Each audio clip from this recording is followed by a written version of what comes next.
요즘에 청년들과 또 우리 어린아이들 사이에서 유행하는 게 있는데요. 우리 가방에 그리고 바지에 핸드폰에 달고 다니는 겁니다. 이게 뭘까요? 바로 키링입니다. 혹시 키링 아시나요? 네, 이렇게 인형도 있고 아기자기하게 이쁜 모양들이 참 여러 가지가 있는데요. 어떤 친구들은 키링이 너무 좋아서 이렇게 가방에 한 30개, 40개씩 달고 다니는 친구들도 있습니다. 우리 유년부 친구들은 한 평균적으로 3, 4개 정도는 이 키링들을 달고 다니는데요. 이렇게 키링이 대한민국 땅에서 유행하고 있습니다. 사람들이 이 키링을 하나씩 달고 다니는 거죠. 그런데 이스라엘에서도요, 모든 사람들이 달고 다니는 이런 유행하는 것이 있었습니다. 바로 옷술이었습니다. 이렇게 생긴 옷술을 이스라엘 사람들이 옷끝에다가 술을 만들어서 달고 다녔던 거죠. 신약을 보면 예수님도 옷술을 달고 다니셨고요. 바리새인들, 서기관들은 아주 특별히 긴 옷술을 달고 있었습니다. 또 거슬러 올라가 보면 오늘 구약에서도 구약 백성들이 모든 사람들이 이 옷술을 달고 있는 겁니다. 그렇다면 이렇게 디자인이 이쁜 것 같지도 않아 보이는데 왜 이렇게 사람들이 누구나 할 것 없이 옷술을 달고 다니는 걸까요? 누가 이 옷술을 유행시킨 걸까요? 그 장본인이 오늘 민수기 15장에 나옵니다. 옷술을 유행시킨 분이 있는데 그분이 바로 하나님이셨습니다. 민수기 15장 38절인데요. 함께 읽겠습니다. 시작. 이스라엘 자손에게 명령하여 대대로 그들의 옷단 귀에 술을 만들고 청색끈을 그의 귀에 술에 더하라. 아멘.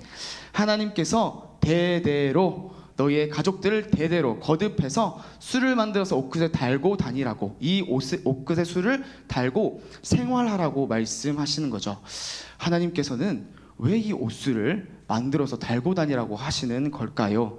오늘 말씀을 통해 이 옷술에 담긴 하나님의 은혜와 사랑 함께 발견하는 시간 되기를 소망합니다. 옷술은 한 사건으로부터 시작이 됩니다. 이 사건은 안식일에 일어난 일이었습니다. 성도님들 안식일 아시죠? 아마 모르시는 분이 없을 겁니다. 대한민국에 있는 우리들도 안식일은 다 압니다. 그렇기 때문에 이스라엘 백성들도 안식일을 다 압니다. 모르는 사람이 한 명도 없습니다. 중요한 겁니다. 안식일은 중요했습니다. 중요한 이유를 하나님께서는 2가지로 말씀해 주시는데요. 먼저 출애굽기 20장 11절 말씀입니다. 제가 읽겠습니다. 이는 엿새 동안에 나 여호와가 하늘과 땅과 바다와 그 가운데 모든 것을 만들고 7째 날에 쉬었음이라. 나 여호와가 세상을 만들었다. 쉬었다. 내가 창조주이기 때문에 너희가 쉬어야 된다고 말씀하십니다. 그리고 신명기 5장 15절인데요. 너 하나님 여호와가 강한 손과 편팔로 거기서 너를 인도하여 내었나니 그러므로 내 하나님 여호와가 내게 명령하여 안식일을 지키라 하느니라. 하나님이 이스라엘을 구원하셨습니다. 구원하셨기 때문에 안식일을 쉬라고 하십니다. 2가지 이유였습니다. 하나님이 창조주이시고 구원자이시기 때문에 안식일을 쉬라는 거죠. 그러니 안식일을 지키는 이유는 한 가지입니다. 하나님을 기억하는 겁니다. 나의 창조주고 나의 구원자인 하나님을 기억해야 했습니다. 그래서 중요합니다. 또 이 안식일이 중요한 이유가 2가지가 있습니다. 먼저 첫 번째로 안식일은 하나님이 주신 계명들의 기초였습니다. 하나님이 10가지 계명, 10계명을 주십니다. 그런데 이 10계명 가운데 위치한 게 바로 안식일 계명입니다. 1부터 4계명 하나님을 사랑하라. 5부터 10계명 이웃을 사랑하라. 그 중간에 있는 게 안식일을 지키라. 안식일을 지킴으로 하나님을 사랑할 수 있고요. 안식일을 지킴으로 쉼을 얻음으로 내가 이웃을 사랑하고 이웃을 돌볼 여유와 힘이 생기는 겁니다. 그래서 안식일은 하나님 사랑과 이웃 사랑의 기초가 됩니다. 또 안식일은요, 2번째입니다. 모든 절기의 기초였습니다. 이스라엘에는 여러 절기들이 있었습니다. 그 중에 대표적인 절기 하나 떠올리시는 게 뭐가 있을까요? 유월절입니다. 맞습니다. 이스라엘을 구원하신 이 유월절을 이스라엘 백성들이 지켰는데요. 유월절에 양을 잡고 피를 바르고 무교병을 굽습니다. 그리고 그날 저녁 사진 하나 띄워주실까요? 이스라엘 백성들은 이 절기가 어떻게 시작이 되냐면 저녁을 기준으로 넘어갑니다. 안식일 저녁에 양을 잡고 준비를 다 합니다. 그리고 그날 저녁부터 이제 새로운 절기가 시작이 됩니다. 무교병을 일주일 동안 먹는 절기 뭘까요? 바로 무교절입니다. 하나님이 구원하심을 유월절과 그리고 무교절을 통해서 기억하는데요. 그런데 이 무교절의 첫 번째 날과 마지막 날이 바로 안식일이었습니다. 하나님께서는 레위기 23장 6절 8절에서 이렇게 말씀하십니다. 이달 15날에 무교절 첫날입니다. 여호와의 무교절이니 이래 동안 일주일 동안 너희는 무교병을 먹을 것이요 그 첫날에는 너희가 성회로 모이고 아무 노동도 하지 말지며 너희는 이래 동안 여호와께 화제를 드릴 것이요 일곱째 날에도 성회로 모이고 아무 노동도 하지 말지니라. 한마디로 첫날과 마지막을 안식일로 지키는 겁니다. 그러니 유월절이 무교절을 무엇이 지금 기초로 하고 있습니까? 안식일이 모든 그 절기들을 기초로 하고 있는 겁니다. 풍성한 수확을 감사했던 맥추절 아시죠? 맥추절도 안식일로 지켰습니다. 첫 해를 시작하는 나팔을 부는 나팔절도 안식일이었습니다. 심지어 이스라엘 백성들의 죄들을 모두 속죄하는 속죄일조차도 무엇이었을까요? 안식일로 지켰습니다. 그러니 안식일이 그냥 쉬는 날이 아닌 겁니다. 안식일이 노동을 못하는 불편한 날도 아닌 겁니다. 하나님이 나의 구원자이심을, 공급자이심을, 나의 죄를 사해 주시는 분임을 기억하고 고백하는 날이 바로 이 안식일이었습니다. 그렇기에 안식일을 어기는 일이 작은 일이었을까요? 아니죠. 큰 일인 겁니다. 하나님이 나의 구원자, 나의 공급자이심을 거부하는 것, 하나님이 나에게 주신 그 모든 계명들, 삶의 계명들을 적극적으로 거부하는 것이 바로 이 안식일을 어기는 일이었습니다. 굉장히 큰 일이었죠. 그래서 하나님은 안식일을 어기는 사람들에 대해서는 이렇게 처벌하라고 하십니다. 출애굽기 31장 14절 말씀인데요. 우리 함께 읽겠습니다. 시작. 너희는 안식일을 지킬지니 이는 너희에게 거룩한 날이 됨이라. 그날을 더럽히는 자는 반드시 죽일지니 그날에 일하는 자는 그 백성 중에서 끊어지리라. 아멘. 안식일을 어기는 자는 죽여라. 백성 중에 끊어질 거라고 하나님이 분명히 말씀하시는 거죠. 안식일을 어기는 것은 큰 죄였습니다. 그 벌은 죽음이었습니다. 그런데 오늘 본문을 보니까요, 아주 대단한, 아주 용감한 사람이 나오는 겁니다. 바로 나무꾼인데요. 이 사람이 다른 날도 아니라 안식일에 무엇을 하고 있습니까? 나무를 패고 있는 겁니다. 성도님도 혹시 도끼로 나무를 패 보셨을까요? 경험이 있으실까요? 저는 시골 할머니 집 가서 딱 한 번 해봤습니다. 제가 도끼질을 잘할까요? 못할까요? 맞습니다. 제가 못합니다. 힘이 없어서가 아닙니다. 힘은 꽤 있습니다. 그러나 나무가 생각보다 단단합니다. 나무는 마른 장작처럼 이렇게 말라있지 않습니다. 마른 장작은 수분이 없어서 한 번, 두 번이면 딱 잘립니다. 그러나 이 살아있는 나무는 물을 머금고 있습니다. 그래서 질기고 단단합니다. 아무리 작은 나무라도 도끼질 한 번으로는 절대 패지 못합니다. 두 번, 세 번, 수십 번은 때려야 나무가 넘어지는 거죠. 제가 약한 게 아니라 나무가 단단합니다. 또 나무를 패기 위해서는 힘이 많이 필요하겠죠. 그래서 한 손으로 잡으면 안 되고 두 손으로 잡고 하늘로부터 올려서 힘껏 쳐야 되는 겁니다. 쳐야지만 나무를 펼 수 있는 거죠. 그러니 오늘 이 나무꾼이 나무를 패는 이 소리가요, 작았을까요? 아니면 컸을까요? 맞습니다. 작지 않습니다. 땅땅땅 땅땅땅 울려 퍼지는 거죠. 감히 안식일에 큰 소리를 내면서 용감하게 또 담대하게 나무를 패고 있는 겁니다. 성도님들이라면 이렇게 큰 소리를 내면서 안식일에 나무를 패실 수 있으실까요? 네, 저는 그런 담대함과 용기가 없습니다. 우리는 안식일에 패면 죽는 걸 압니다. 죽습니다. 그렇기 때문에 무서워서 패지 않는 것이 정상인 거죠. 근데 그래도 나무가 필요하다면 어떻게 해야 될까요? 다른 집에서 빌려오면 되는 겁니다. 옆집 최발조쌤 집에서 빌려오면 되는 거죠. 그런데 그 집도 없다고 합니다. 우리도 나무가 없어. 그럼 어떻게 해야 될까요? 하루만 나무 없이 버티면 되는 겁니다. 버텨야 되는 거죠.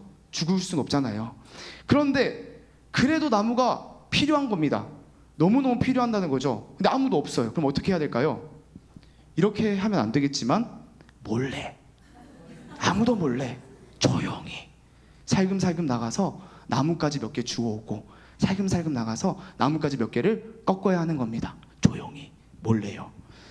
적어도 그가 하나님을 조금이라도 두려워했다면, 적어도 나무꾼이 살아계신 하나님을 조금이라도 의식했다면, 적어도 하나님을 그가 알았더라면, 알았죠.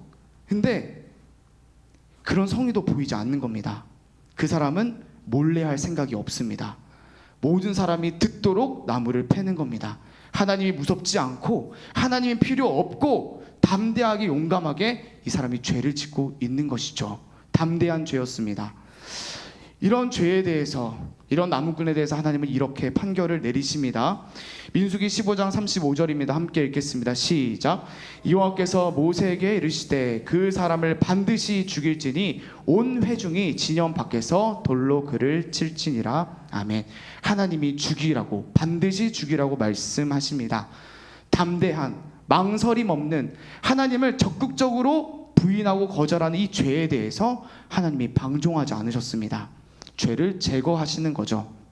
그리고요, 하나님은 더 넘어서 이런 죄로부터, 담대한 죄로부터 자신의 백성을 보호하기 위하셔서 장치 하나를 마련하시는 겁니다. 그것이 바로 무엇이었습니까? 옷술이었던 겁니다. 우리 함께 15장 38절 읽겠습니다. 시작. 이스라엘 자손에게 명령하여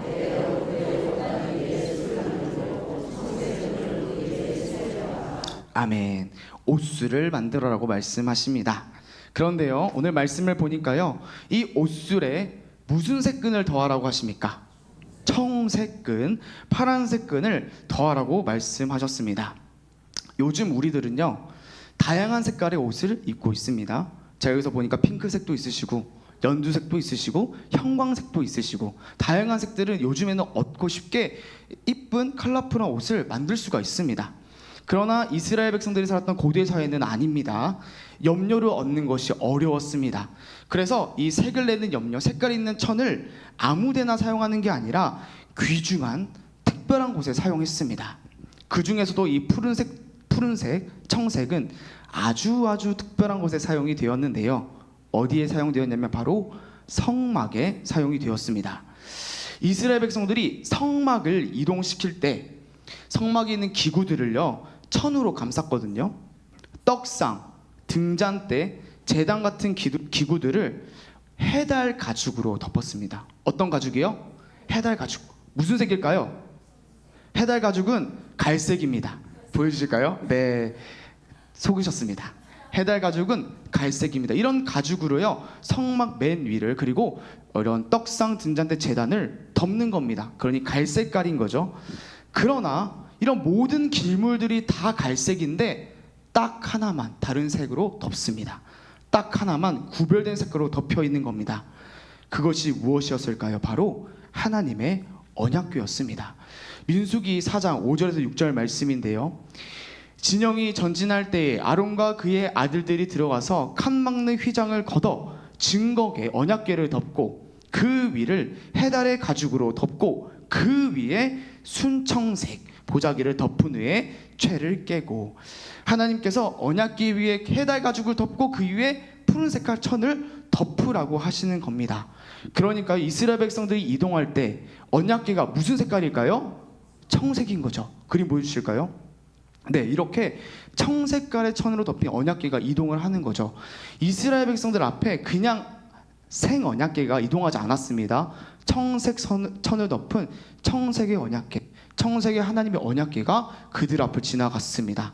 그러니 이스라엘 백성들이 청색을, 파란색을 볼 때 떠오르는 게 무엇이었을까요? 바로 언약궤인 겁니다. 하나님의 언약궤와 그 언약궤 안에 있는 돌판, 하나님의 계명이 청색을 볼 때 생각나는 거죠. 하나님이 그 청색 실로 옷술을 만들어서 달라고 하시는 거죠. 그러니 옷술을 볼 때마다 이스라엘 백성들이 뭐가 생각이 나냐면 언약궤가 옷수를 볼 때마다 하나님의 말씀이 생각이 나는 겁니다. 하나님께서 청색깔로 옷수를 만들라는 이유가 바로 이것이었습니다. 민수기 15장 39절인데요. 제가 읽겠습니다. 이 술은 너희가 보고 여호와의 모든 계명을 기억하여 준행하고 너희를 방종하게 하는 자신의 마음과 눈의 욕심을 따라 음행하지 않게 하기 위함이라. 옷수를 보고 말씀 기억하게 하시려고요. 옷수를 보고 죄를 담대히 지는 게 아니라, 죄를 향해 용감하게 나아가는 게 아니라 죄를 향해 나아가지 못하게 하려고 하나님이 이렇게 청색으로 옷수를 만드셨습니다. 제가 오늘 옷수를 하나 만들어서 가지고 왔습니다. 보이시나요? 네, 옷술입니다. 이스라엘 백성들이 이런 옷수들을 옷에 달고 생활을 했습니다. 제가 한번 달아보겠습니다. 이렇게 다는 겁니다. 하나 더 만들었거든요. 이렇게 보이시죠? 달고 생활을 하는 거죠. 이렇게 한번 설교를 해보겠습니다. 그러니까요, 화장실을 갈 때도, 카페를 갈 때도, 공부를 할 때도, 설교를 할 때도 뭐가 보이는 걸까요? 맞습니다. 이 옷술이 너무 잘 보이는 겁니다. 언제나 내가 사는 그 모든 곳에서 옷술이 보입니다. 이제 제가 한번 이스라엘 백성으로 한번 살아가 보겠습니다. 어느 날 이스라엘 백성이 이 양요한이 늦은 저녁 11시에 야근이 끝나고 집으로 가는 길이었습니다. 피곤할까요? 안 피곤할까요? 피곤합니다. 빨리 집으로 가고 싶습니다.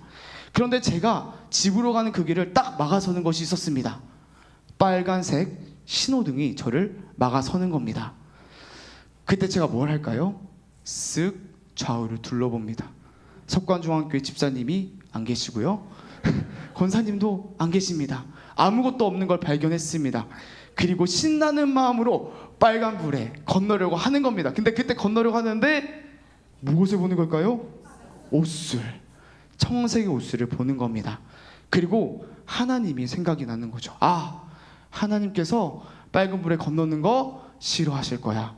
사람들이 보고 있지 않지만 하나님께서 나를 지금 보고 계실 거야. 옷술을 보고 건너지 않고 탁 멈춰서게 되는 겁니다. 옷술이 죄를 담대히 지는 걸 막는 겁니다. 이번에는 이스라엘 백성 양요한이 운전을 합니다.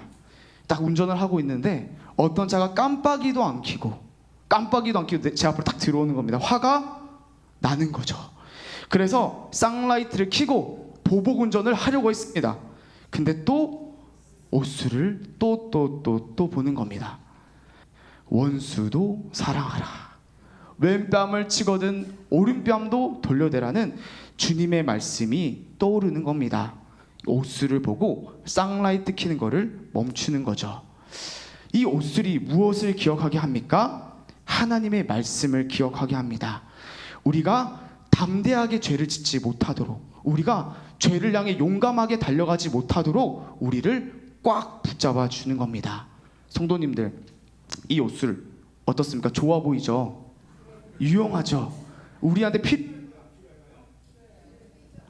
필요한 겁니다. 너무 필요한 겁니다. 그러니요, 오늘 집에 들어가셔서 옷술 하나 장만하시기 바랍니다.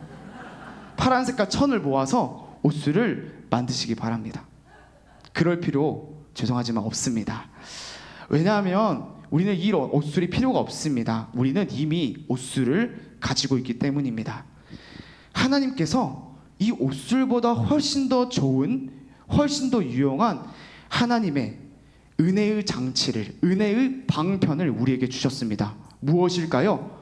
오늘도 우리가 가지고 있는, 앞에 있는 성경, 하나님의 말씀입니다. 옷술은 다른 게 아니었습니다. 하나님의 말씀을 기억하게 하는 거고 하나님 말씀을 생각나게 하는 거였습니다. 그런데 하나님의 말씀으로서의 성경이 우리 앞에 있습니다. 그것도 우리 집에 하나가 아니라 2개, 3개, 4개씩이나 있습니다. 그러니 우리가 언제나 펴서 하나님의 말씀을 읽을 수 있는 겁니다. 옷술을 부러워하거나 만드실 필요는 없습니다. 우리가 하나님의 말씀을 읽을 때 성령 하나님께서 말씀을 통해 우리의 죄를 깨닫게 하십니다. 우리가 말씀을 읽을 때 성령께서 이 말씀을 우리를 아주 꽉 붙들어 주십니다. 마치 이 말씀을요, 안전띠 삼아서 우리가 죄를 향해 달려가지 못하도록, 담대히 죄를 짓지 못하도록 우리를 하나님께로 고정시켜 주신다는 겁니다. 그러니요, 옷술보다 훨씬 더 좋은 이 성경, 우리에게 주신 이 은혜의 장치, 은혜의 방편을 마음껏 누리시는 이 안전띠를 단단히 채우시는 성도님들 되시기를 소망합니다. 그런데 때때로 우리는요, 이 말씀 때문에 고민할 때가 있습니다. 이 안전띠가 성능이 너무 좋아요. 그래서 고정이 너무너무 잘 돼서 답답합니다. 말씀 때문에 답답할 때도 있고요, 하나님 때문에 갑갑할 때도 있습니다. 내 마음대로 하지 못해서 이 말씀이 걸려서 내 마음이 괴로울 때가 있는 겁니다. 최근에 그사세라는 유튜브 채널에서 제가 송은이 씨가 인터뷰하는 영상을 봤습니다. 이 개그맨 송은이 씨 아시죠? 이 PD가 송은이 씨에게 이런 질문을 했습니다. 개그맨으로 활동을 오랜 시간 열심히 하시면서 언제 가장 힘들고 어려웠냐고 물어보는 겁니다. 그리고 송은이 씨가 여기에 대해서 이렇게 대답을 했습니다. 코로나 때도 아니고 언제 힘들었던 게 아니라 제일 힘들었을 때가 언제였었냐면 제가 하나님을 믿고 나서, 신앙을 가지고 나서 제일 힘들었다고 송은이 씨가 이야기를 하는 거죠. 하나님을 믿고 즐거운 게 아니라, 행복한 게 아니라 오히려 내 마음이 너무 힘들었다고 말합니다. 왜일까요? 개그맨 활동을 하다가 중간에 하나님을 믿게 되었다고 합니다. 이전에 내가 살 때는 거릴 게 없었답니다. 내가 무슨 말을 하고 내가 무슨 행동을 하던 간에, 내가 어떤 개그를 치던 간에 따질 것도 없고 조심할 것도 없었다는 거죠. 그런데 신앙을 가지고 나서 온통 조심거리, 투성이가 됐다는 겁니다. 개그맨이니까 말로 사람을 웃기잖아요. 그런데 이 말이 하나님 앞에 기쁨이 아닐 때가 있지 않을까? 말을 하려고 하는데 멈칫하게 되는 겁니다. 내가 어떤 선택을 하는데 이걸 하나님이 기뻐하실까? 선택을 하려다가 순간순간 주저서게 되는 겁니다.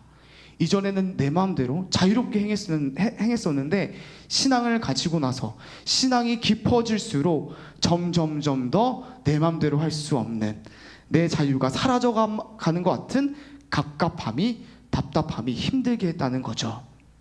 저는 이 말을 듣는데 참 공감이 되었습니다. 세상 사람들을 보면요, 참 부럽습니다. 자유로워 보입니다. 거리낄 게 없어 보입니다. 그런데 우리는요, 말씀 때문에 자유롭지 못합니다. 하나님 눈치 보느라 마음대로 살지도 못합니다.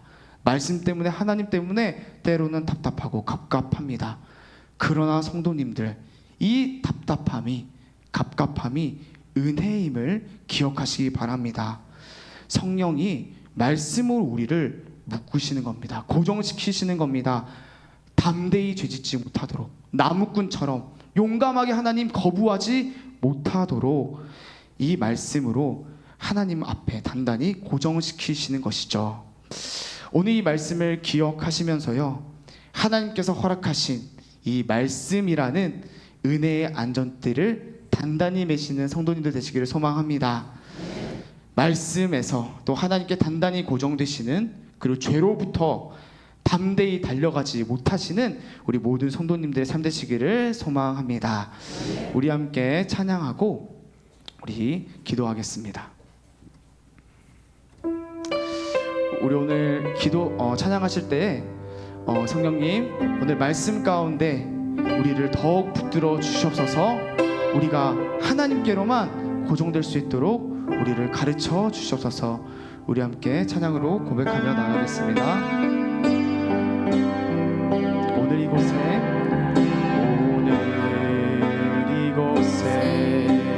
계신 성령님, 우리에게 말씀하시고 우리를 가르치소서.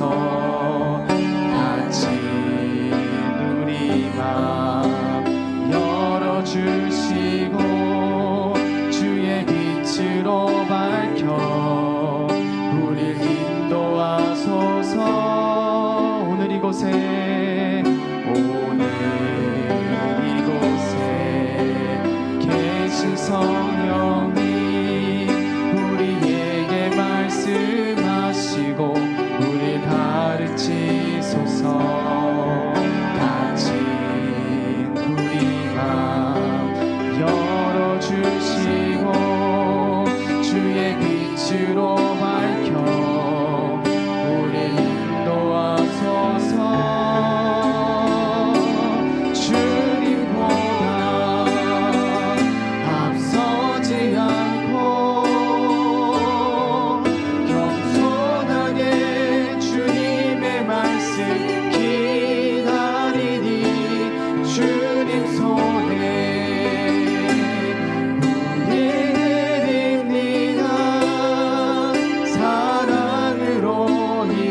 함께 기도하실 때 하나님, 우리의 삶이 하나님의 이 은혜의 말씀에 더욱 붙들리길 소망합니다. 하나님, 죄를 담대히 짓지 않도록 하시고 언제나 하나님 앞에, 말씀 앞에 고정되는, 때로는 답답할 수도 있지만 갑갑할 수도 있지만 이것이 나에게 허락된 가장 큰 은혜임을 기억하며 하나님 말씀 더 붙들며 살아가는 우리의 삶 될 수 있도록 되게 해달라고 함께 기도하며 나아가시겠습니다. 기도하시겠습니다. 아버지 하나님, 우리의 삶 가운데 다른 것이 아니라 더 주의 말씀으로 말미암아 고정되고 주의 말씀으로 붙들려지게 간절히 소망합니다. 하나님, 우리 때때로 죄를 향해 담대히 나가고자 합니다. 죄를 향해 우리가 담대히 지고자 합니다. 용감하게 하나님을 거부하고자 합니다. 하나님, 말씀으로 우리를 도와여 주셔서 하나님, 담대히 지지 아니하고 오직 하나님의 말씀으로 붙들리고 하나님 말씀으로 붙들리고 하나님 안에서 살아가는 우리의 삶이 될 수 있도록 은혜를 베풀어 주시옵소서. 매일 우리 앞에 있는 이 말씀이 우리의 삶이 되게 하시고 우리 앞에 있는 이 말씀으로 말미암아 하나님 아버지 앞에서 은혜를 누려 살아가는 우리의 모든 될 수 있도록 아버지 은혜를 더하여 주시옵소서. 아버지 하나님, 주님의 은혜에 감사합니다. 우리에게 말씀 주시고 말씀을 깨닫게 하심에 감사합니다. 오늘도 그리고 매일 한 주간 이 말씀을 통해 하나님께 온전히 붙들려 있는, 죄로부터는 멀어지는 우리의 삶 될 수 있도록 하나님, 우리의 삶 가운데 은혜 더하시고 붙들어 주시옵소서. 예수님 이름으로 기도드렸습니다. 아멘.